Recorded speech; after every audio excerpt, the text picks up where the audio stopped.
ക്ഷിപ്രപ്രസാദിയായിട്ടുള്ള അനുഭവങ്ങളുള്ള, എന്ത് പ്രാർത്ഥിച്ചാലും നമുക്കതിന് ഒരു ഫലം കിട്ടുന്ന വേറെ ഒരു ക്ഷേത്ര സങ്കേതവും എൻ്റെ അനുഭവത്തിൽ ഇത്ര അടുത്ത് വേറെ എനിക്ക് ഉണ്ടായിട്ടില്ല. ഞാൻ മനസ്സിൽ ഉദ്ദേശിച്ച എന്ത് കാര്യമുണ്ടെങ്കിലും എനിക്ക് സാധിച്ചു കിട്ടാറുണ്ട്. ബാക്കിയുള്ള ക്ഷേത്രത്തിൽ പോകുന്നതിനപ്പുറത്ത് ഒരു പോസിറ്റിവിറ്റി എവിടെ നിന്നോ കിട്ടുന്ന പോലെ തോന്നാറുണ്ട്. എൻ്റെ വിഷമം വരുമ്പോൾ ഓടി വന്ന് പ്രാർത്ഥിക്കണ എവിടെയായിരുന്നു. അപ്പോൾ ഒരുപാട് നല്ല അനുഭവങ്ങളുണ്ട്.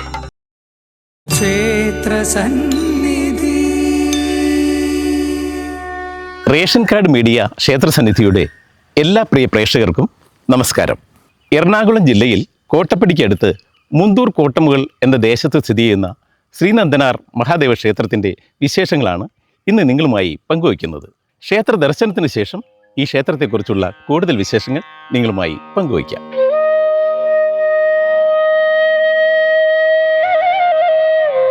മുന്തൂർ കോട്ടമുകൾ ശ്രീനന്ദനാർ മഹാദേവ ക്ഷേത്രം. ഉദ്ദേശം 200 വർഷത്തിലേറെ പഴക്കം കണക്കാക്കപ്പെടുന്ന ഈ ക്ഷേത്രം കൈലാസ സമാനമായ ഒരു വലിയ മലയുടെ മുകളിലാണ് സ്ഥിതി ചെയ്യുന്നത്. പ്രകൃതി ഭംഗി നിറഞ്ഞ ഈ ക്ഷേത്രത്തിന്റെ മുന്നിലായി കാണുന്ന 62 കൽപ്പടവുകൾ ആരെയും ആകർഷിക്കുന്നതാണ്.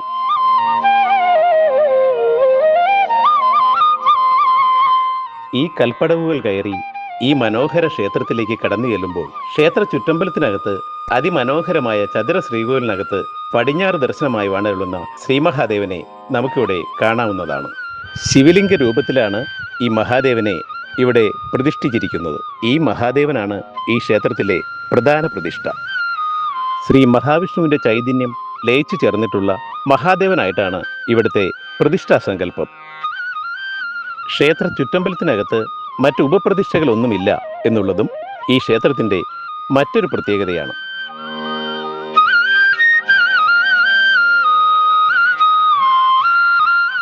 ക്ഷേത്ര ചുറ്റമ്പലത്തിന് പുറത്ത് ക്ഷേത്രത്തിൻ്റെ വടക്ക് പടിഞ്ഞാറ് ഭാഗത്ത് ഒരു ചതുര ശ്രീകോവിലിനകത്ത് കിഴക്കോട്ട് ദർശനമായി ശ്രീ മഹാദേവന്റെ പരമഭക്തനായ ശ്രീ നന്ദനാരുടെ പ്രതിഷ്ഠയും ഇവിടെയുണ്ട്. ഈ നന്ദനാർ ശ്രീ മഹാദേവന് അഭിമുഖമായി നിന്ന് ധ്യാനിച്ച് അഗ്നിവലയത്താൽ മഹാദേവനിൽ ലയിച്ചു ചേരുന്ന സങ്കല്പത്തിലാണ് ഇവിടെ പ്രതിഷ്ഠിച്ചിരിക്കുന്നത്. അതുകൊണ്ട് തന്നെ ഈ നന്ദനാർക്കും ശ്രീ മഹാദേവനും തുല്യ പ്രാധാന്യമാണ് ഈ ക്ഷേത്രത്തിൽ നൽകി വരുന്നത് എന്ന പ്രത്യേകതയുമുണ്ട്.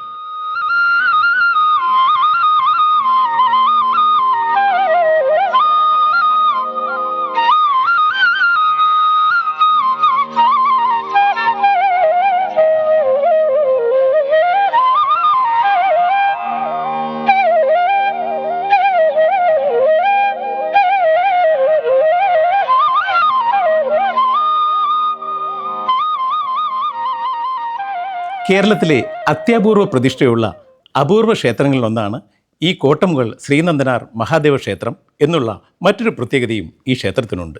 അതുമാത്രമല്ല, മറ്റൊരു വലിയ പ്രത്യേകത കൂടി ഈ ക്ഷേത്രത്തിനുണ്ട്. അതിനു മുമ്പായി മഹാദേവന്റെ പരമഭക്തനായ ശ്രീ നന്ദനാരെക്കുറിച്ച് പറയാം. നൂറ്റാണ്ടുകൾക്ക് മുമ്പ് തമിഴ്നാട്ടിലെ ചിദംബരം എന്ന ദേശത്ത് ഒരു സാധാരണ കുടുംബത്തിൽ പറയ സമുദായത്തിൽ ജനിച്ച ഒരാളായിരുന്നു ശ്രീ നന്ദനാർ.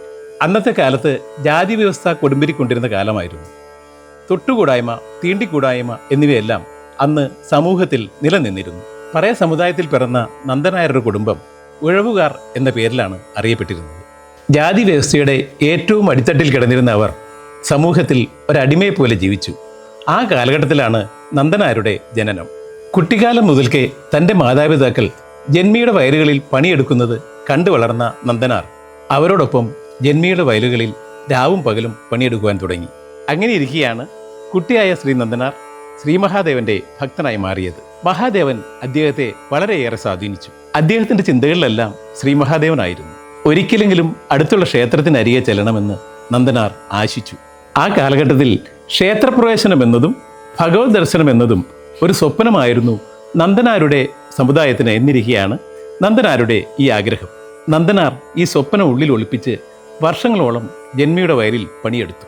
ഒരിക്കൽ നന്ദനാർക്ക് തൻ്റെ കുടിലിൽ നിന്നും 25 കിലോമീറ്റർ അകലെയുള്ള തിരുപ്പങ്ങൂർ മഹാദേവ ക്ഷേത്രത്തിന് സമീപം ചെല്ലണമെന്നും അവിടെ നിന്നുകൊണ്ട് ഭഗവാനെ ദർശനം ചെയ്യണമെന്നും ഒരു ആഗ്രഹം ജനിച്ചു. ആ ആഗ്രഹപ്രകാരം ഒരു ദിവസം തനിക്ക് വയലിലെ പണിയിൽ നിന്നും അവധി തരണമെന്ന് അദ്ദേഹം ജന്മിയോട് അപേക്ഷിച്ചു.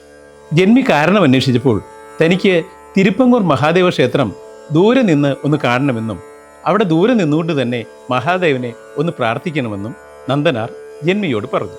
എന്നാൽ ജന്മി ഓരോ ഒഴിവുകൾ പറഞ്ഞ് നന്ദനാരുടെ ആഗ്രഹത്തിന് എതിര് നിന്നു. വയലുകളിലെ പണി ഓരോന്നായി അദ്ദേഹത്തെ ഏൽപ്പിച്ചുകൊണ്ടും ഇരുന്നു. ഒരു രാത്രിയിൽ തൻ്റെ സ്വപ്നത്തിൽ മഹാദേവൻ വന്ന് തന്നെ ക്ഷേത്രത്തിലേക്ക് വിളിക്കുന്നതായി തോന്നിയ നന്ദനാർ ഈ വിവരം ജന്മിയെ അറിയിച്ചു. എന്നാൽ ജന്മി നന്ദനാരെ പരിഹസിക്കുകയാണ് ഉണ്ടായത്. എന്നാൽ തന്നെയും ക്ഷേത്ര ദർശനത്തെക്കുറിച്ച് നന്ദനാർ ജന്മിയോട് ഇടയ്ക്കിടയ്ക്ക് പറഞ്ഞുകൊണ്ടിരുന്നു. എന്നാലും നന്ദനാർക്ക് വയലിലെ പണിയിൽ നിന്നും ഒരവധി കൊടുക്കുവാൻ ജന്മി തയ്യാറായില്ല. മാത്രമല്ല, ഒരു ദിവസം വളരെ ദേഷ്യപ്പെട്ട് ജന്മി നന്ദനാരെ മർദ്ദിക്കുകയും ചെയ്തു. എന്നാലും നന്ദനാരുടെ ആഗ്രഹം ഓരോ ദിവസം ചെല്ലുന്തോറും കൂടിക്കൂടി വന്നുകൊണ്ടിരുന്നു. ഇത് മനസ്സിലാക്കിയ ജന്മി നന്ദനാരുടെ ആഗ്രഹം എന്നേക്കുമായി ഇല്ലായ്മ ചെയ്യുന്നതിനായി നന്ദനാരുമായി ഒരു വ്യവസ്ഥ വെച്ചു. ആ വ്യവസ്ഥ ഇതായിരുന്നു: സന്ധ്യാസമയം മുതൽ ജന്മിയുടെ 40 ഏക്കർ നിലം ഉഴുതു മറച്ച ശേഷം രാവിലെ ക്ഷേത്ര ദർശനത്തിന് പോയിക്കൊള്ളൂ എന്നുള്ളതായിരുന്നു വ്യവസ്ഥ. ഒരു ദിവസം മുഴുവൻ വിശ്രമമില്ലാതെ ഉഴുതാൽ പോലും ഒരാളെ കൊണ്ട് അത് സാധ്യമാകില്ല എന്ന് മനസ്സിലാക്കിയത് കൊണ്ടാണ് ജന്മി അങ്ങനെ ഒരു വ്യവസ്ഥ പറഞ്ഞതെന്ന് നന്ദനാർക്ക് മനസ്സിലായി. എന്തായാലും വേണ്ടില്ല, ജന്മി എന്നെ കൊന്നാലും ശരി, നാളെ ഞാൻ തിരുപ്പങ്ങൂർ ക്ഷേത്ര ദർശനം നടത്തും എന്ന് നന്ദനാർ നിശ്ചയിച്ചുറപ്പിച്ചു. അതുമാത്രമല്ല, തൻ്റെയും തൻ്റെ സമുദായത്തിൻ്റെയും വിധിയെ പഴിച്ച് രാത്രി മുഴുവൻ അദ്ദേഹം മഹാദേവനെ വിളിച്ച് കരഞ്ഞു പ്രാർത്ഥിച്ചു. അങ്ങനെ രാത്രി മുഴുവൻ കരഞ്ഞു തളർന്ന നന്ദനാർ പിറ്റേന്ന് രാവിലെ എഴുന്നേറ്റപ്പോൾ കണ്ട കാഴ്ച തൻ്റെ കുടിലിന് മുന്നിൽ ജന്മിയും ഭാര്യയും മക്കളും വന്നു നിന്ന് തന്നോട് മാപ്പ് ചോദിക്കുന്നതാണ്. എന്താണ് ഇതിന് കാരണമെന്ന് അന്വേഷിച്ച നന്ദനാരോട് ഇന്നലെ രാത്രി ശ്രീ മഹാദേവന്റെ ദിവ്യ പ്രഭാവത്താൽ തൻ്റെ 40 ഏക്കർ നിലവും ആരോ ഉഴുതുമറച്ചു എന്ന് ജന്മി നന്ദനാരോട് പറഞ്ഞു. ഭഗവത് കൃപയാൽ പ്രകൃതി പോലും നന്ദനാർക്ക് അനുകൂലമാണെന്ന് മനസ്സിലാക്കിയ അവിടെ കൂടിയ ആളുകൾ മുഴുവൻ നന്ദനാർക്ക് ശിവക്ഷേത്രത്തിൽ പോകുന്നതിനും കാണിക്ക അർപ്പിക്കുന്നതിനുമായി ചെറിയ നാണയത്തൊട്ടുകളും ധാന്യങ്ങളും അവർ നന്ദനാർക്ക് നൽകി. ഒരാൾ നന്ദനാർക്ക് ഒരു കുട്ടയും മറ്റൊരാൾ ഒരു ദണ്ടും നൽകി. എന്നിട്ട് പറഞ്ഞു, ഇദ്ദേഹം ക്ഷേത്രത്തിലേക്ക് പോകുവാൻ നിയോഗിതനായിരിക്കുന്നു. ഭഗവാൻ തന്നെയാണ് ഇദ്ദേഹത്തെ തിരഞ്ഞെടുത്തത്. ഭഗവാൻ തന്നെയാണ് ഈ 40 ഏക്കർ ഭൂമിയും ഉഴുതുമറച്ചത് എന്നും അവർ പറഞ്ഞു. അങ്ങനെ സന്തോഷപൂർവ്വം നന്ദനാരോടൊപ്പം അവരും തിരുപ്പങ്ങൂർ ക്ഷേത്രത്തിലേക്ക് യാത്ര തിരിച്ചു. പക്ഷേ ക്ഷേത്ര പരിസരത്തെത്തിയ നന്ദനാരെ ക്ഷേത്ര ജീവനക്കാരും പൂജാരികളും തടഞ്ഞു. അവർ താഴ്ന്ന ജാതിയിൽപ്പെട്ട നന്ദനാരെ ക്ഷേത്രത്തിൽ പ്രവേശിപ്പിക്കുന്നതിന് വിമുഖത കാണിച്ചു. ഒടുവിൽ ക്ഷേത്രത്തിന് മുന്നിലായി നിന്ന നന്ദനാർ മഹാദേവനെ അവിടെ നിന്നുകൊണ്ട് സ്തുതിച്ച് പ്രാർത്ഥിച്ചു. നന്ദനാരുടെ ഭക്തിയാൽ തൽക്ഷണം ശ്രീകോവിലിന് മുമ്പിലുള്ള നമസ്കാര മണ്ഡപത്തിലെ നന്ദികേശൻ ഒരു വശത്തേക്ക് മാറി. അതോടുകൂടി നന്ദനാർക്ക് ശ്രീകോവിലിലെ മഹാദേവനെ ദർശിക്കുവാനാവുകയും ചെയ്തു. ഇന്നും തിരുപ്പങ്ങൂർ ക്ഷേത്രത്തിലെ നന്ദികേശന്റെ വലിയ വിഗ്രഹം ഒരു വശത്തേക്ക് മാറിയാണ് നിലകൊള്ളുന്നത്. ഇതോടുകൂടി അദ്ദേഹത്തെ ആളുകൾ നന്ദനാർ എന്ന് വിളിച്ചു. പിന്നീട് അദ്ദേഹം ശിവഭക്തിയാൽ അറിയപ്പെടുന്ന ഒരു യോഗിയായി മാറി. ആ അത്ഭുതസിദ്ധിയുള്ള മഹാദേവന്റെ പരമഭക്തനായ, ആശ്രയമില്ലാത്തവർക്ക് അഭയം നൽകുന്ന ഒരു യോഗീശ്വരനാണ് ഇന്ന് മുന്തൂർ ശ്രീ നന്ദനാർ മഹാദേവ ക്ഷേത്രത്തിൽ ശ്രീ മഹാദേവന്റെ പരമഭക്തിയിൽ ലയിച്ച് മഹാദേവനെയും നേർക്കുനേർ ദർശിച്ച് ഇവിടെ കുടികൊള്ളുന്നത്. പണ്ട് തിരുപ്പങ്ങൂർ ക്ഷേത്രത്തിൽ ദർശനത്തിനെത്തിയ നന്ദനാർക്ക് മഹാദേവ ദർശനം സുഗമമാക്കുന്നതിനായി ഒരു വശത്തേക്ക് മാറിക്കൊടുത്ത നന്ദികേശനെ പോലെ തന്നെ ഈ ക്ഷേത്രത്തിലെ നമസ്കാര മണ്ഡപത്തിലെ നന്ദികേശനും ഒരു വശത്തേക്ക് മാറിയാണ് നിലകൊള്ളുന്നത് എന്നുള്ളത് ഈ ക്ഷേത്രത്തിൻ്റെ ഏറ്റവും വലിയ പ്രത്യേകതയും അത്ഭുതവുമാണ്. അതുകൊണ്ട് തന്നെ ഈ ക്ഷേത്ര സന്നിധിയിൽ എത്തിച്ചേർന്ന് ശ്രീ മഹാദേവനെയും ശ്രീ നന്ദനാരെയും ദർശനം ചെയ്ത് പ്രാർത്ഥിക്കുന്ന ഏതൊരു ഭക്തൻ്റെയും ഏതൊരാഗ്രഹവും ഈ ക്ഷേത്രസന്നിധിയിൽ നിറവേറ്റപ്പെടും എന്നുള്ളത് തീർച്ചയാണ്. ഈ മുന്തൂർ ശ്രീ മഹാദേവൻ ഭക്തജനങ്ങളെ കാത്തിരിക്കുന്ന ഭഗവാനാണ്. ഈ ക്ഷേത്രത്തിൽ എത്തിച്ചേരുന്നതിന് ഒരു നിയോഗവും അതോടൊപ്പം ഭാഗ്യവും വേണമെന്ന് ഈ ഭഗവത് സന്നിധിയിൽ നിന്നുകൊണ്ട് അതീവ സന്തോഷത്തോടെ ഭഗവത് നാമത്തിൽ നിങ്ങളെ അറിയിക്കുകയാണ്. ഓം നമഃ ശിവായ.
പാലക്കാടാണ് എൻ്റെ നാട് വരുന്നത്.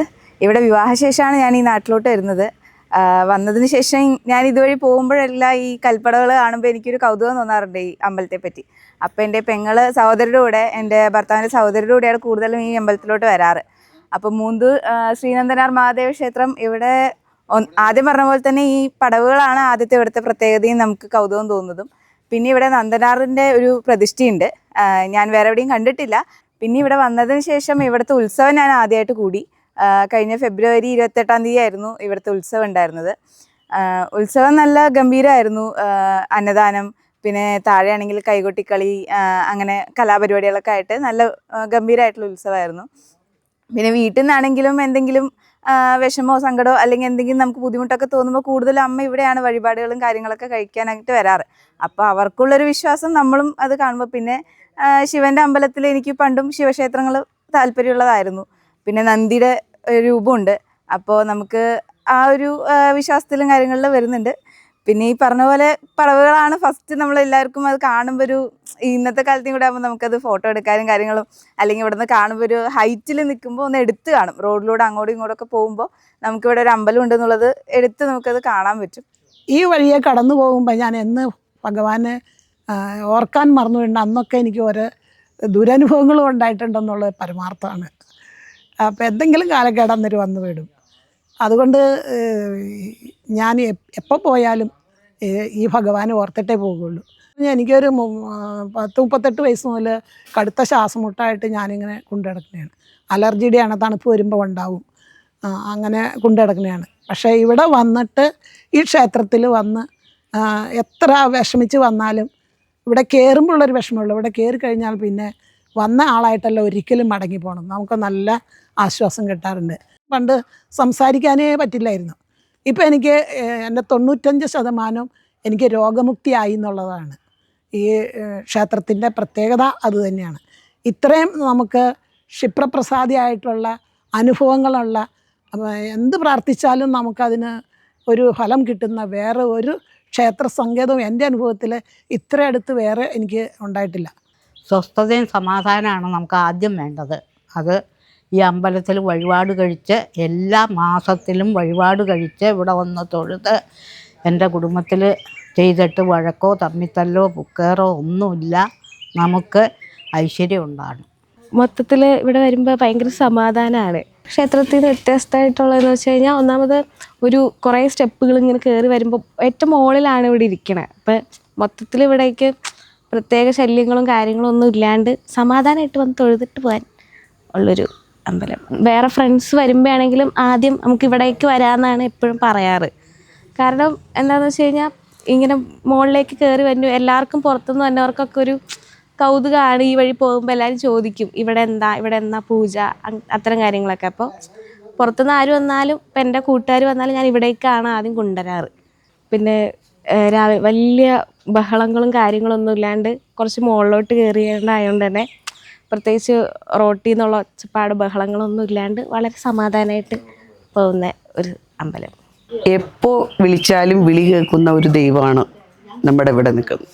ശ്രീനന്ദനാർ മഹാദേവ ക്ഷേത്രത്തിലെ ഈശ്വരൻ നമ്മൾ എന്താണ് നല്ലത് ആഗ്രഹിക്കുന്നത് അത് നമുക്ക് തന്നിരിക്കും. അതെൻ്റെ അനുഭവം. കഷ്ടതകൾ കുറച്ച് നമ്മൾ പരീക്ഷണത്തിന് വേണ്ടി ചിലപ്പോൾ നീട്ടി നിൽക്കുമെന്ന് പറയാറില്ലേ, അതുപോലെ എന്തായാലും ഐശ്വര്യം കൂടുകയല്ലാതെ ഒരിക്കലും കുറവ് വന്നിട്ടില്ല ഇന്നേ വരെ. ഞങ്ങൾക്ക് വീടൊന്നും ഉണ്ടായിരുന്നില്ല. വീടുണ്ടായിരുന്ന വെച്ചാൽ വീടുണ്ട്, വാടകയ്ക്കൊക്കെ കിടന്ന് കഴിഞ്ഞിട്ട് പിന്നെ ഒരു വീടൊക്കെ വെച്ച് ഒരു 50,000 രൂപയുടെ വീട് കിട്ടി, പഞ്ചായത്തിൽ നിന്ന് കിട്ടി. അങ്ങനെയൊക്കെ വീടൊക്കെ പണിതെങ്കിലും പിന്നെയുള്ള പണികളൊന്നും ചെയ്യാൻ പറ്റണില്ല. പറ്റാതെ വന്നു കഴിഞ്ഞപ്പോൾ സാമ്പത്തികം, പിള്ളേരെ വിദ്യാഭ്യാസം ചെയ്യിക്കണു, അങ്ങനെയൊക്കെ ആയതുകൊണ്ടൊന്നും ചെയ്യാൻ പറ്റിയില്ല. അങ്ങനെ കിടന്ന് കുറച്ച് വർഷങ്ങൾ കഴിഞ്ഞപ്പോൾ ഞാനിവിടെ വന്ന് പിള്ളേരെയും കുട്ടി വന്ന് ഭഗവാനെ പ്രാർത്ഥിച്ച് പിള്ളേരെ വിദ്യാഭ്യാസമൊക്കെ കഴിഞ്ഞ് മക്കളെ പഠിപ്പിച്ച് മോളെ വിദേശത്തേക്ക് വിട്ട് കല്യാണം കഴിച്ച്, അങ്ങനെ മോളുടെ ഒരു സഹായം ഭഗവാന്റെ അടുത്ത് വന്ന് പ്രാർത്ഥിച്ചാണ് എൻ്റെ മോള് വിദേശത്തേക്ക് പോകാനൊരിത് കിട്ടിയതും എൻ്റെ വീട് പണി അങ്ങനെ നടക്കുകയും ചെയ്തു. പിള്ളേരായിട്ടാണെങ്കിലും ഭഗവാന്റെ ഇതുകൊണ്ടാണല്ലോ നടന്നത്. എൻ്റെ പോക്കും വിദേശത്ത് പോകാനുള്ളൊരിത് കിട്ടിയതും ഇവിടത്തെ അനുഗ്രഹവും ഉണ്ട്. എനിക്കതൊരു അനുഭവമാണ്.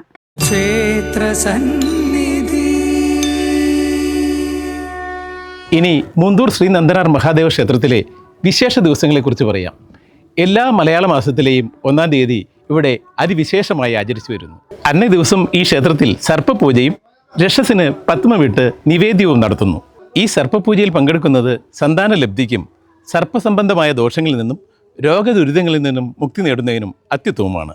കൂടാതെ ധനുമാസത്തിലെ തിരുവാതിര നാളിൽ ഈ ക്ഷേത്രത്തിൽ ദർശനം ചെയ്യുന്നതും ഭഗവാന് വെള്ള നിവേദ്യം, ചുട്ടയട, പാൽപ്പായസം എന്നീ നിവേദ്യങ്ങൾ വഴിപാടായി സമർപ്പിച്ച് പ്രാർത്ഥിക്കുന്നതും ഉദ്ദിഷ്ടകാര്യസിദ്ധിക്ക് ഉത്തമമാണ്. ഈ ക്ഷേത്രത്തിൽ കുംഭമാസത്തിലെ തിരുവാതിര നാളിൽ നടത്തിവരുന്ന തിരുവാതിര മഹോത്സവത്തിൽ ഭഗവാന് രുദ്രാഭിഷേകം വഴിപാടായി സമർപ്പിക്കുന്നത് സർവ്വധനധാന്യ സമ്പൽ സമൃദ്ധിക്കും സർവ്വ ഐശ്വര്യത്തിനും ഉത്തമമാണ്. കൂടാതെ അന്നേ ദിവസം നടത്തിവരുന്ന താലപ്പൊലി മഹോത്സവത്തിൽ സ്ത്രീകൾ താലമെടുക്കുന്നത് ദീർഘസുമംഗലി യോഗത്തിനും ഉദ്ദിഷ്ടകാര്യസിദ്ധിക്കും സർവ്വ ഐശ്വര്യത്തിനും ഉത്തമമാണ്. വരുന്ന ഭക്തജനങ്ങളുടെ അറിവിലേക്കായിട്ട് ഈ ക്ഷേത്രത്തിൽ ദർശനം നടത്തേണ്ട ഒരു ക്രമത്തെക്കുറിച്ച് ഞാൻ ചെറുതായിട്ടൊന്ന് വിശദീകരിക്കാം. വരുന്ന ഭക്തജനങ്ങൾ മഹാദേവൻ്റെ തിരുമുന്നിൽ വന്ന് മഹാദേവനെ പ്രാർത്ഥിച്ച് മഹാദേവന് 3 പ്രദക്ഷിണം ചെയ്ത് പ്രാർത്ഥിച്ചതിന് ശേഷം ഓവിൻ്റെ സൈഡിലൂടെ ഉള്ള വടക്കോട്ട് കിടന്ന് നന്ദനാർ ദേവൻ്റെ ശ്രീകോവിലിന് മുന്നിലെത്തി നന്ദനാർ ദേവനെ തൊഴുത് പ്രാർത്ഥിച്ച് 4 പ്രദക്ഷിണം ചെയ്ത് നന്ദനാർക്ക് ആവശ്യമായ വഴിപാടുകൾ സമർപ്പിച്ച് പ്രാർത്ഥിക്കുകയാണ് ഇപ്പോൾ ഈ ക്ഷേത്രത്തിൽ ചെയ്യേണ്ടത്. എൻ്റെ അച്ഛൻ യശശരീരനായ വിഷ്ണു നമ്പൂതിരി ഇവിടെ ഉപദേശങ്ങളും നിർദ്ദേശങ്ങളും അനുസരിച്ചാണ് ഈ ക്ഷേത്രത്തിലെ പൂജാതി കാര്യങ്ങൾ ഇപ്പോൾ ഞാൻ നിർവഹിച്ചു വരുന്നത്. അച്ഛനായിട്ടാണ് ഈ ക്ഷേത്രത്തിൽ പ്രാണപ്രതിഷ്ഠ നടത്തിയിട്ടുള്ളത്. കേരളത്തിൽ തന്നെ വളരെ അത്യപൂർവമായി കാണുന്ന ഒരു പ്രതിഷ്ഠാ സങ്കല്പമാണ് ഈ ക്ഷേത്രത്തിലുള്ളത്. മഹാവിഷ്ണുവിൻ്റെ ചൈതന്യം കൂടി ലയിച്ചു ചേർന്നിട്ടുള്ള മഹാദേവൻ്റെ പ്രതിഷ്ഠയാണ് ഈ ക്ഷേത്രത്തിൽ ഇപ്പോൾ പ്രശോഭിച്ചുകൊണ്ടിരിക്കുന്നത്. അത്യപൂർവമായി മാത്രം കാണുന്ന ഒരു പ്രതിഷ്ഠാ സങ്കല്പമാണ് ഈ ക്ഷേത്രത്തിലുള്ളത്. ഇവിടെ അഷ്ടമംഗല പ്രശ്നം ആദ്യം നടത്തി കഴിഞ്ഞപ്പോൾ അഖിലാണ്ടകോടി ബ്രഹ്മാണ്ട നായകനായി രാജരാജേശ്വരനായി ഈ ക്ഷേത്രത്തിൽ കുടികൊള്ളുന്ന മഹാദേവൻ്റെ തിരുമുറ്റത്ത് മറ്റ് ദേവീദേവന്മാരുടെ ഉപദേവതാ സ്ഥാനങ്ങളോ പ്രതിഷ്ഠകളോ ആവശ്യമില്ല എന്ന് കണ്ടെത്തിയ അത്യപൂർവമായ ഒരു സ്ഥിതിവിശേഷം ഈ ക്ഷേത്രത്തിലുണ്ട്.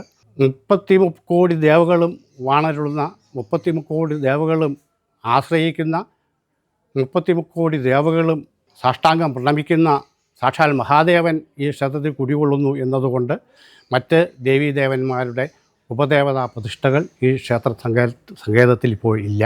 തമിഴ്നാട്ടിൽ ചിദംബരം എന്ന സ്ഥലത്ത് മഹാദേവനെ ആശ്രയിച്ച് കഴിഞ്ഞിരുന്ന ശ്രീ നന്ദനാർ മഹാദേവനിൽ ഒരു അഗ്നിജ്വാലയായി ചിദംബരനാഥനിലേക്ക് ലയിച്ചു ചേർന്നു എന്നതുകൊണ്ട് ആ സങ്കല്പത്തിലാണ് ഇവിടെ ഉപദേവതാ സ്ഥാനത്ത് പടിഞ്ഞാട്ട് ദർശനമായി കുടികൊള്ളുന്ന മഹാദേവനെ കണ്ടുകൊണ്ട് കിഴക്കോട്ട് ദർശനമായി നന്ദനാർ ദേവൻ്റെ പ്രതിഷ്ഠയും ഉള്ളത്. അങ്ങനെ മഹാദേവൻ്റെ പടിഞ്ഞാട്ട് ദർശനമായി മഹാദേവൻ്റെ പ്രതിഷ്ഠയും കിഴക്കോട്ട് ദർശനമായി നന്ദനാർ ദേവൻ്റെ പ്രതിഷ്ഠയും മാത്രമാണ് ഇപ്പോൾ ഈ ക്ഷേത്രത്തിലുള്ളത്. ഭക്തജനങ്ങൾ ധാരാളമായി ആശ്രയിക്കുന്ന ഒരു ക്ഷേത്ര സങ്കേതമാണിത്. കൂവളമാലയും വളരെ വിശേഷമായി എരിക്കിൻ്റെ പൂവ് കോർത്തുകൊണ്ടുള്ള മാലയും മഹാദേവന് വളരെ വിശേഷമായി കണ്ടുവരുന്നുണ്ട്.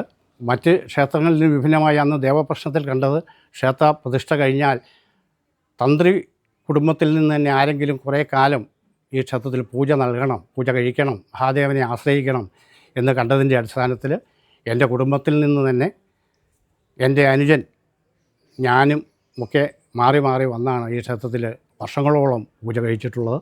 അതിനുശേഷം അവർ പറഞ്ഞ ആ കാലയളവിന് ശേഷമാണ് ഈ ക്ഷേത്രത്തിലെ പൂജാവിധികൾക്ക് വേണ്ടി മറ്റൊരു മേൽശാന്തിയെ ഏൽപ്പിച്ചിട്ടുള്ളത്. കുഞ്ഞുങ്ങൾക്ക് ചോറ് കൊടുത്ത് ഇവിടെ വന്ന് ചോറ് കൊടുത്തു കഴിഞ്ഞാൽ അവരുടെ ഈ 100 സംബന്ധമായിട്ടുള്ള പ്രശ്നങ്ങൾക്ക് പരിഹാരം ഉണ്ടാകുന്നതായിട്ട് എൻ്റെ ഇവിടെ അമ്പലത്തിൻ്റെ അനുഭവത്തിൽ വന്ന് കണ്ടിരുന്നത്.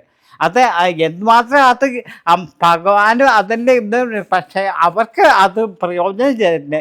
ഈ 100 രൂപയുടെ കംപ്ലൈൻറ്റ് കുട്ടികൾക്കുള്ള 100 രൂപയുടെ കംപ്ലൈൻറ്റ് വളരെയധികം പ്രയോജനപ്രദമായിട്ട് നമുക്ക് തോന്നിയിട്ടുണ്ട്. കുട്ടികൾ ചോറ് കൊടുത്തു കഴിഞ്ഞപ്പോൾ കൊച്ചു കുട്ടികളിപ്പോൾ വളരെ കൂടുതൽ അങ്ങനെ വരുന്നുണ്ട് ഇപ്പോഴത്തെ അവസ്ഥ. പക്ഷെ അത് വളരെ പെട്ടെന്ന് ആ ചോറ് കൊടുത്ത ആ ദിവസം തന്നെ ഈ ട്രീറ്റ്മെൻ്റ് ഒന്നും ഇല്ലാണ്ട് അപ്പം തന്നെ നേരെയായി പോയിട്ടുണ്ട് കുട്ടികൾ. അപ്പോൾ അങ്ങനെ ഒരു വിശ്വാസമുണ്ട്. ഇവിടെ ഏറ്റവും കൂടുതൽ എനിക്ക് അനുഭവമായിട്ട് തോന്നിയത് മഹാദേവൻ്റെ ഒരു പൂജ കഴിക്കുകയാണ്. അത് കുടുംബത്തിൻ്റെ ഐശ്വര്യത്തിനും സമൃദ്ധിക്കും വളരെ നല്ലതാണ് പൂജ കഴിക്കുന്നത്.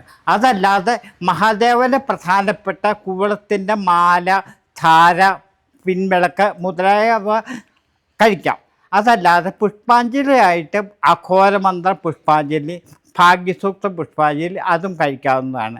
പിന്നെ വഴിപാടുകളുടെ കണക്ക് പറഞ്ഞാൽ കൂട്ടുപായസം, പാൽപ്പായസം, വെള്ളനദ്യം അങ്ങനെ എന്ത് വേണമെങ്കിലും ഒക്കെ കഴിക്കാവുന്നതാണ്. ഇനി മുന്തൂർ ശ്രീനന്ദനാർ മഹാദേവ ക്ഷേത്രത്തിലെ ഉത്സവത്തെക്കുറിച്ച് പറയാം. കുംഭമാസത്തിലെ തിരുവാതിര മഹോത്സവമായി 2 ദിവസം നീണ്ടു നിൽക്കുന്ന തിരുവാതിര മഹോത്സവമായും പ്രതിഷ്ഠാദിന ആഘോഷവുമായിട്ടാണ് ഈ ഉത്സവം ഇവിടെ ആഘോഷിച്ചു വരുന്നത്. ഈ ഉത്സവത്തിനുമുണ്ട് ഏറെ പ്രത്യേകതകൾ. മൂന്തൂർ കോട്ടമുഗൽ ശ്രീ നന്ദനാർ മഹാദേവ ക്ഷേത്രത്തിലെ തിരുവുത്സവം കുംഭമാസത്തിലെ തിരുവാതിര പുണർദം 4-നാണ് കൊണ്ടാടുന്നത്. ഇവിടുത്തെ ഉത്സവത്തിൻ്റെ ഒരു സവിശേഷത എന്ന് പറയുന്നത് താലപ്പൊലിയോട് കൂടിയാണ് ഉത്സവം ആരംഭിക്കുന്നത്. മറ്റുള്ള ക്ഷേത്രങ്ങളിൽ നിന്നും വിഭിന്നമായിട്ടാണ് മൂന്തൂർ കോട്ടമുഗൽ ശ്രീ നന്ദനാർ മഹാദേവ ക്ഷേത്രത്തിൽ ഉത്സവം അരങ്ങേറുന്നത്. താലപ്പൊലി ആദ്യത്തെ ദിവസമാണ് താലപ്പൊലി. നമ്മുടെ ക്ഷേത്രത്തിലെ താലപ്പൊലിയുടെ ഏറ്റവും വലിയ പ്രത്യേകത എന്ന് വെച്ചാൽ ക്ഷേത്രത്തിൻ്റെ ശ്രീകോവിലിൽ നിന്ന് തിരുമേനി കെടാവിളക്ക് കത്തിച്ച് തരികയും ആ കെടാവിളക്ക് ക്ഷേത്രത്തിൽ നിന്ന് 1.5 കിലോമീറ്റർ ദൂരത്തിലുള്ള തൈക്കാവമ്പടിയിൽ ചെന്ന് അവിടെ താലവുമായിട്ട് നിൽക്കുന്ന അവരിലേക്ക്, അവരുടെ വിളക്കുകളിലേക്ക് ഈ കെടാവിളക്കിൽ നിന്ന് നാളം തെളിയിക്കുകയും അവിടെ നിന്ന് ഭഗവാനെ താലപ്പൊലിയുടെയും അതുപോലെ തന്നെ ചണ്ടമേളത്തിൻ്റെയും കൊമ്പിൻ്റെയും കാവടിയുടെയും എല്ലാം അകമ്പടിയോടുകൂടി ക്ഷേത്രത്തിലേക്ക് ഭഗവാനെ ആനയിച്ച് കൊണ്ടുവരുന്ന ഒരു ചടങ്ങാണ് നമ്മുടെ ഈ ഉത്സവത്തിൻ്റെ ഏറ്റവും വലിയ പ്രത്യേകത. വർഷത്തിലൊരിക്കൽ തിരുവാതിര നാളിൽ ഭഗവാൻ നാട് കാണാൻ ഇറങ്ങുന്നു എന്നൊരു സങ്കല്പം കൂടി ഇതിലുണ്ട്. അതിൻ്റെ ഭാഗമായിട്ടാണ് തൈക്കാവമ്പടിയിലേക്ക് ഈ കെടാവിളക്കുമായിട്ട് പോകുന്നത്. അവിടെ നിന്ന് നാട്ടുകാരുടെയും സകല വിശ്വാസികൾ ഭക്തജനങ്ങളുടെയും ഭക്തിനിർഭരമായ വരവേൽപ്പോടുകൂടി ഭഗവാനെ ആനയിച്ച് ക്ഷേത്രത്തിലേക്ക് കൊണ്ടുവരികയാണ് ചെയ്യുന്നത്. ഇത് നാടിനും നാട്ടുകാർക്കും എല്ലാവർക്കും സന്തോഷപ്രദമായ ജീവിതവും ഒക്കെ നയിക്കുന്നതിന് കാരണമാകും. അതുകൊണ്ട് തന്നെ ഈ താലപ്പൊലിയിൽ ജാതി മതഭേദമന്യേ എല്ലാ ജനങ്ങളും ഭാഗഭാക്കാവുന്നുണ്ട്. ഓരോ വർഷം കഴിയുന്തോറും ഈ താലപ്പൊലിയുടെയും ഈ ഉത്സവത്തിൻ്റെയും പ്രാധാന്യം വളരെയധികം കൂടിക്കൊണ്ടിരിക്കുകയാണ്. അതുപോലെ തന്നെ ആളുകളുടെ പങ്കാളിത്തത്തിൽ വളരെയധികം കൂടുതലാണ് ഈ ക്ഷേത്രത്തിൽ ഉത്സവത്തിന് ഉണ്ടാകുന്നത്. മുന്തൂർ ശ്രീനന്ദനാർ മഹാദേവ ക്ഷേത്രത്തിൻ്റെ പ്രാധാന്യവും പ്രശസ്തിയും മനസ്സിലാക്കി നിരവധി ഭക്തജനങ്ങളാണ് ഈ ക്ഷേത്രത്തിൽ ദർശനത്തിനായി എത്തിച്ചേർന്നുകൊണ്ടിരിക്കുന്നത്. അതുകൊണ്ട് തന്നെ ഈ ക്ഷേത്രത്തിൽ നിരവധി നവീകരണ പ്രവർത്തനങ്ങളാണ് ക്ഷേത്ര ഭരണസമിതി നടത്തിവരുന്നത്. ശംഭോ മഹാദേവ, ഓം നമ ശിവായ. ശ്രീനന്ദനാർ മഹാദേവ ക്ഷേത്രത്തിൻ്റെ ഒരു പ്രത്യേകത 61 പടികൾ കയറി വരുന്ന ഏറ്റവും ഉയർന്ന പ്രദേശത്തുള്ള പടിഞ്ഞാട്ട് ദർശനമായ ഒരു ക്ഷേത്രമാണ്. ഇത് 2000 ദേവപ്രശ്നത്തിൻ്റെ എടുക്കുകയും ശ്രീകോവിൽ പുതിയതായി സ്ഥാപിക്കുകയും പുനഃപ്രതിഷ്ഠ നടത്തുകയും ചെയ്തു. 2008 ആ പുനഃപ്രതിഷ്ഠ നടന്നത്. അതിനുശേഷം 2020 ഉത്സവത്തിനോടനുബന്ധിച്ച് തന്ത്രി തറക്കല്ലിടുകയും ചുറ്റമ്പലത്തിന് വർക്ക് തുടങ്ങുകയും ചെയ്തു. നാട്ടിലെ എല്ലാ ഭക്തജനങ്ങളും എല്ലാവരുടെയും സഹകരണം കൊണ്ട് നല്ല രീതിയിൽ വർക്ക് കംപ്ലീറ്റ് ചെയ്യാൻ പറ്റി. ഏതാണ്ട് വർക്ക് തുടങ്ങി 2 വർഷത്തിനുള്ളിൽ ഭഗവാന് തിടപ്പള്ളി പണി തീർത്ത് സമർപ്പിച്ചു.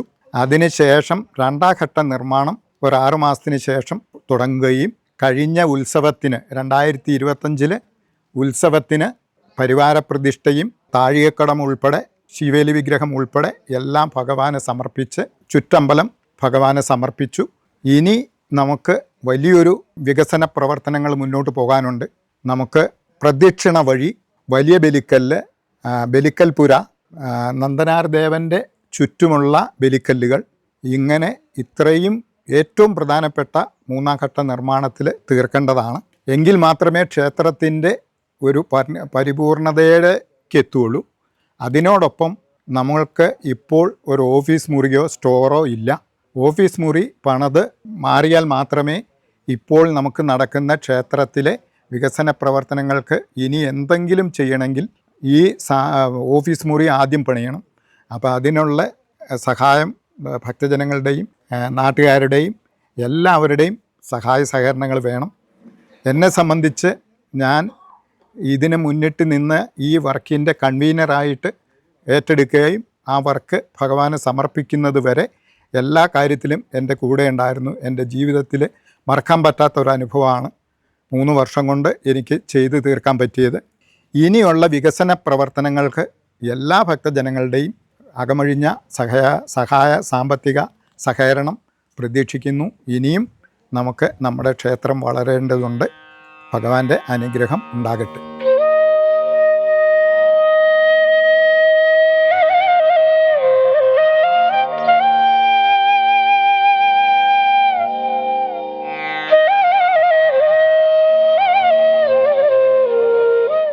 കൈലാസ സമാനമായ ഈ മലമുകളിൽ വാഴുന്ന ശ്രീ മഹാദേവനും ശ്രീ മഹാദേവനോടൊപ്പം തുല്യ പ്രാധാന്യത്തോടെ ശ്രീ മഹാദേവൻ്റെ പരമഭക്തനും യോഗീശ്വരനുമായ ശ്രീ നന്ദനാരും വാഴുന്ന ഈ അത്യപൂർവ ക്ഷേത്രത്തിൽ വന്ന് ശ്രീ മഹാദേവനെയും ശ്രീ നന്ദനാരെയും ദർശനം ചെയ്യുവാനായത് ഭഗവത് നിയോഗമായി കരുതുന്നു.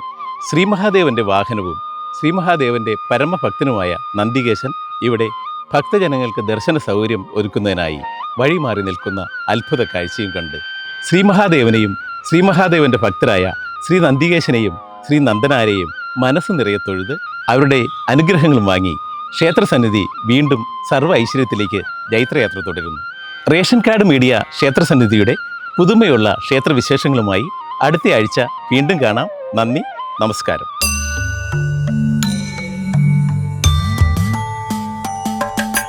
ക്ഷേത്രസന്നിധിയിലമരുന്ന ഭഗവാനും ഭഗവതിയും സദാസമയവും അനുഗ്രഹം ചൊരിയുന്ന സദാസമയവും അനുഗ്രഹം ചൊരിയുന്ന ക്ഷേത്രസന്നിധി